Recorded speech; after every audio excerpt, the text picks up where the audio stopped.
Welcome to the God is Good podcast, where we share stories of everyday people who have reignited their faith in Jesus and experienced remarkable life transformations. My name is Carol O'Brien, and I'm your host for this podcast. Before we begin today's episode, I want to share with you that this is a heavier episode than we've done in the past. It's a beautiful journey to the Lord, but it does include topics that may be hard for some listeners to hear. Because of its intensity, we've broken it into 2 parts. Please listen at your own discretion. Trust in the Lord with all your heart.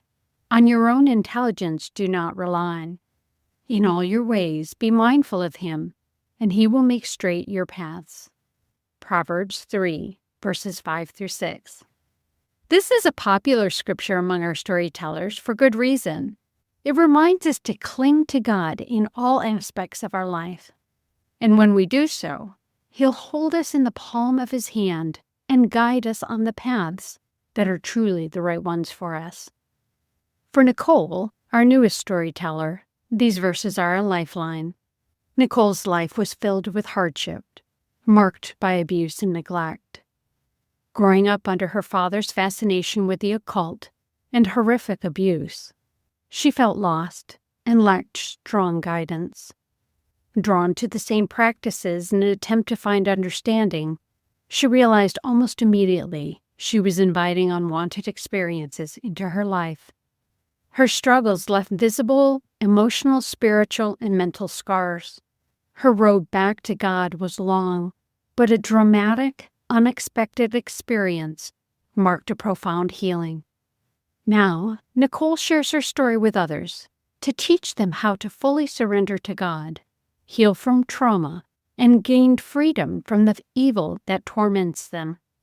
She even began a new ministry, Fullness of Joy, and has written multiple books. Please join me in welcoming Nichole to the podcast as we walk with her on her journey in this 2-part episode. Welcome, Nichole. Let's go ahead and get into your story. I know it's going to be a difficult one, but let's start with your faith foundation. Did you have a strong spiritual foundation, and how did you view God? My mom did not give her heart to the Lord until I was around 16, but my grandparents, her mom and dad, they were always in church. They were very faithful. So I did go to church with them some. I had an understanding of the Lord, who He was. I had more of a vision of Him as a demanding God, very punitive, and if you stepped outside the line, He was going to beat you upside the head. I didn't really understand Him or His character, so I did not have a relationship with Him, and I only had a skewed view of who He was. Oh, that's interesting. I know that sometimes our perception of God is related to how we perceive our parents, especially our fathers. Is that something that's true for you? I never really thought about what you're asking, what shaped my view of God.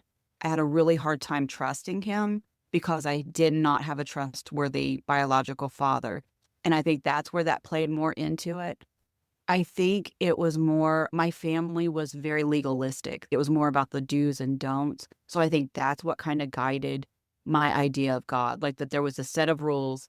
And if you follow those rules, you were in God's favor. And if you stepped outside of those rules, then you were in big trouble. Where my relationship with my biological dad interfered with my relationship with God was actually after I gave my heart to the Lord.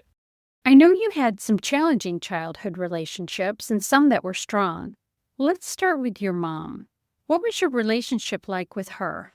I loved my mom and I was close to her, but I don't remember a lot of my young years, so it's hard to say what that looked like. My mom got married when she was really young. She went straight from her parents' house as a teenager. I think she was 17 when she got married. And my biological dad abused her from the get-go. He was very violent. And when she broke free from that marriage, I think she felt free for the first time in her life. So when I was young, she dated a lot. She went out a lot. She worked a lot. Sometimes she worked 2 jobs. My grandma helped raise me. And when I was 12, my mom remarried, and she's married to my stepdad now. They've been married for 30 plus years. And what I seen in that marriage was her creating the life that she always wanted. And she had my brother, and they had a very good family, the three of them. And from a 12-year-old's perspective, I was on the outside looking in. So I got to watch my mom be the mom to my brother that I would have loved to have had. And that created a lot of bitterness and a lot of anger because I never felt like that was the mom that I had. That was not the life that I was raised with. And instead of embracing it and becoming part of it, I always felt like I was outside of it because I was damaged and I couldn't fit into their family. And I only brought grief and rebellion and strife. And so that created a lot of division. As an adult, we've mended our relationship a lot and we are in a much, much better place now. But as a kid, there was a lot of pain and a lot of hurt. So it sounds like your relationship with your mom was good, but there was also some yearning there, something not quite complete for you. How was your relationship with your biological father? I don't have any good memories of my biological dad. From the time I can remember, I just feared him and his anger and his wrath. And I did not have a good relationship with him at all. It was a relationship of fear. It was fear-based. I don't have any memories of him ever playing with toys with me, or I just don't have any good memories of him. He was the type of person that was very narcissistic. If you were in his life, it was for what you could do for him. He was violent. He never physically, that I can remember, hit me, but he sexually abused me. I was scared of him. He was also involved in the occult and witchcraft. And so that brought a whole nother level of fear.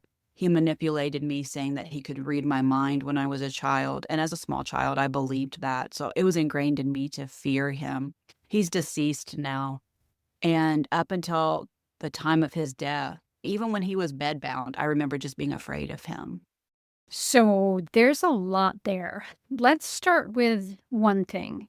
How old were you when you remember your father being involved in the occult? My mom's biological dad got divorced when I was around three or four. He lived in Florida with his mom and dad, and she moved back to Indiana with her family and me. And he was granted visitation in the summer and every other Christmas. I can remember around the age of 7 visiting, and that was when I met his new wife. So it would have had to have been from the previous summer to that summer that they got involved in the occult and witchcraft. I don't know who introduced who. I don't know about that part, but I was around 7. And were these practices something that they brought you into as well? Yes, there was ritualistic abuse. There was sexual abuse. There was blood rituals. There was killing of animals. I still don't have all of the memories. I may never. I've given that to God, and I've told him if he wants them to come back, I'll walk through it with him. And if he doesn't, then I'm okay with that. But I can just remember the house would be decorated. Even the wall hangings, pictures on the wall would be wizards, dragons. It was just a very dark home. And my biological dad would sit at the kitchen table and he would make jewelry with crystals because he said that's what gave him power. And I remember him having get-togethers in the backyard and doing bonfires and just talking about all this power that he had. So it was never a hidden thing. It was something that he was very, very open about and operated in. I know you mentioned you were only with your biological father for part of the year. Do you recall sharing anything that was happening at his house when you returned to your mom's house? My biological dad ingrained in me that he could read my mind. And if I even thought bad thoughts about him, he would kill me and my mom. So from the time he told me that, I never told anything. I never let anything slip because I believed that he would know. So I can remember being back in Indiana and just telling myself, don't think bad thoughts. Don't think bad thoughts. Because I thought even if I thought anything bad about him, that he would kill me and my mom. And I had no doubt that he would do that. So, wanting to be really sensitive about this, let's turn to the abuse. How old were you when it happened, and how did it eventually stop? So I know for sure it was from the ages of 7 to 9. I do have a little bit of memories that it may have even started before my mom and biological dad got divorced, maybe when I was younger. I don't know that for sure. I also don't know 100% sure that it stopped at age 9, but I know it didn't continue past the age of 12. the way I got out of it had to have been God's mercy and God's grace, because people don't just stop. Like, pedophiles and abusers don't just stop. When he was abusing me, he had his own home and he was married and he had his own space. Once he moved back in with his mom and dad, I think it was because he didn't have access to me in that way anymore. And he kind of transitioned into outlets online that consumed his time and his mind. And so thankfully, kind of diverted away from me. I think he just didn't have access. There was a question I wanted to go back to and ask about the occult. You had exposure to it, and combined with the abuse, I'm going to ask this as gently as I can. Did you experiment with the occult yourself? I've always had an issue with repressing memories. I started that from as soon as the abuse started. I can remember being abused now and laying on the bed and looking at the ceiling and counting. And as I was counting, I was repressing. As a child, I didn't know that's what I was doing. So as a teenager, I started having flashbacks of a lot of this abuse. And some of it never went completely away. I was never able to suppress it all, but I started having some flashbacks of the ritualistic abuse and him being into the occult. And I got really curious. And so I went to the library and I checked out some books. One of the books I checked out was the Satanic Bible. I brought it home. And as soon as I brought it home, I started experiencing things. I had already experienced like darkness, but this was a level that I had not experienced before. I was inviting it into my life. And so I knew immediately, I can't open that. I took it back and I never got it again. I never practiced witchcraft. I would have never practiced it, but I was curious about it. I was very, very drawn to horror movies, the movies with the occult in them, witchcraft, vampires, witches, all of that. I was very drawn to that, and I didn't understand why. I was inviting it in because of what I was watching, but I didn't understand that at the time. I thought, oh, I'm okay because I'm not practicing it. So you were starting to experience dark things, and then you backed away from it. Were there any other events or experiences you had as a teenager that influenced you? What were your teenage years like? As a child and a teenager, it was very difficult. I hated myself. I was incredibly shy. I had headaches. I had stomach aches. I did not fit in. I didn't have a big group of friends. I felt like everybody hated me. Everybody was laughing at me. I just wanted to disappear. For most of my life, I just wanted to blend into the wall and disappear and nobody see me. So I would go to school, and if the teacher called on me, even if I knew the answer, I would be saying, "Ugh, don't call on me, don't call on me." And then I would say, I don't know, even if I knew. I was such an underachiever. So I got married the first time at age 16, which was not unusual for my family. The women in my family got married very young. It was never on our radar to go to college and get a career. It was get married, have babies, and that's what you did in life. So I got married, and the marriage was very, very violent. There was domestic violence probably within 6 weeks of getting married. I got pregnant after we got married. And probably looking back, had postpartum depression, PTSD. And I was also in this violent marriage. And I was at my wit's end. In the meantime, my mom and stepdad were getting really faithful to their faith, and they were in church and they were growing. And they continued to ask me and my husband at the time to come to church. There was something in me that said, there's nothing else that's going to work. Like, it is God or nothing else. And I know now that was God pulling my heart. And so we decided, my husband at the time, decided to go to church. We set up an appointment to talk to the pastor. And he talked to us for a while, and we decided, yes, this is what we need to do.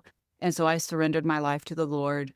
I was living for the Lord, and I had a community of faith-filled believers, but I still never felt like I fit in. It was kind of like the same thing with my mom and my stepdad. It was like I was on the outside looking in, and if they really knew me, they wouldn't accept me, was the thought that I had. And I felt dirty, and I felt ashamed, and I still struggled with depression.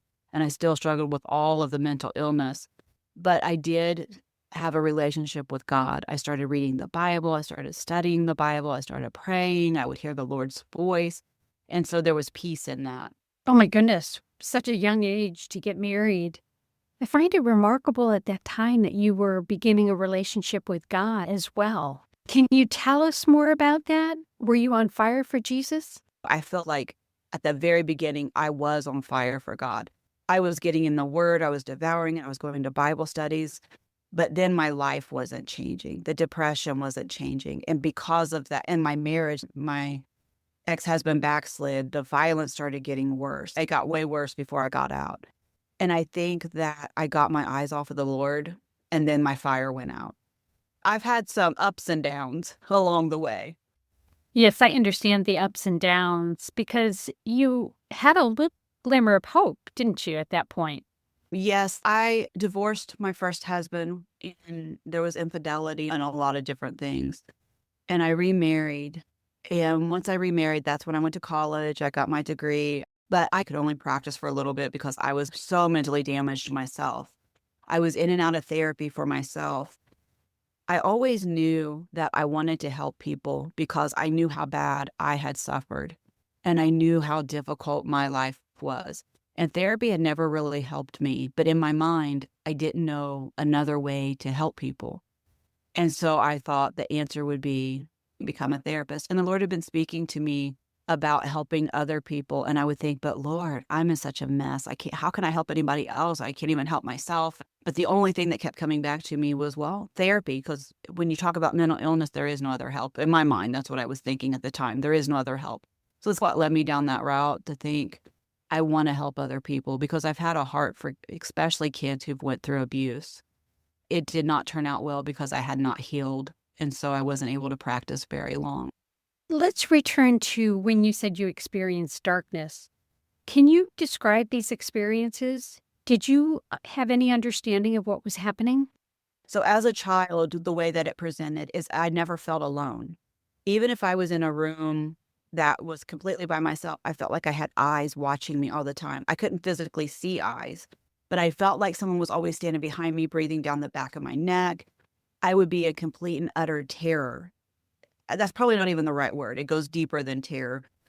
I could not sleep at night because as soon as the sun started going down, it started getting dark. I would have this overwhelming fear and terror overtake me. I would feel like somebody was watching me. I would have to sleep in bed like with my grandma. I couldn't even sleep in a bed across the room from her. I couldn't be in a room alone by myself. I would feel like there was a presence in the room. I don't think I saw things as a child, but as a teenager, I definitely saw things, what looked like people walking through the rooms. Wasn't all the time, but I would see it.